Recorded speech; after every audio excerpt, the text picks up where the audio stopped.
নানা কর্মসূচির মধ্য দিয়ে ফ্রান্সে পালিত হলো আন্তর্জাতিক শ্রমিক দিবস। রাজধানী প্যারিস কিংবা মার্সাই, লিল বা তুলুজের রাজপথ আজ প্রকম্পিত হয় অধিকারের দাবিতে। এবারের সমাবেশে অংশ নেন ৩ লাখের বেশি মানুষ। ফ্রান্সে বসবাসরত কয়েক লাখ অনিয়মিত অভিবাসীকে নিয়মিত করার দাবি জানান শ্রমজীবীরা।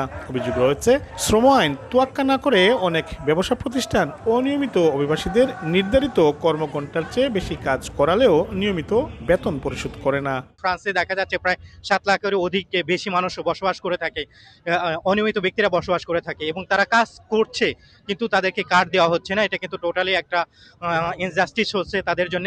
বেতন দেওয়া হয় না ভালোভাবে, কোনো ছুটি দেওয়া হয় না, সাপ্তাহিক ছুটি বলেন বা যে বছরের যে ছুটিগুলো থাকে ওইগুলো দেওয়া হয় না।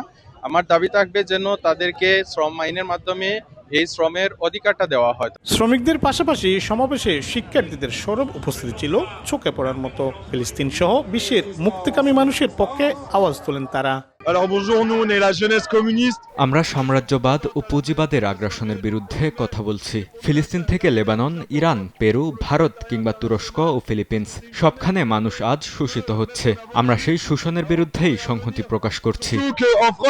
সমাবেশে অংশ নেন শিশু নিপীড়ন বিরোধী সংগঠনের নেতারাও। ইউরোপে শিশুদের উপর চলা অমানবিক নির্যাতন ও পাচারের বিরুদ্ধে রাষ্ট্রীয় উদাসীনতার সমালোচনা করেন তারা। ফ্রান্স তথা গোটা ইউরোপে শিশু নিপীড়নকারীদের বিচারহীনতার তীব্র নিন্দা জানাই। শিশুদের উপর অমানবিক নির্যাতন চালানো হলেও অপরাধীরা ধরাছোঁয়ার বাইরে থেকে যাচ্ছে। রাষ্ট্রীয় পৃষ্ঠপোষকতায় যে পাচার ও নিপীড়ন চলে তার বিরুদ্ধে আমাদের লড়াই চলবে।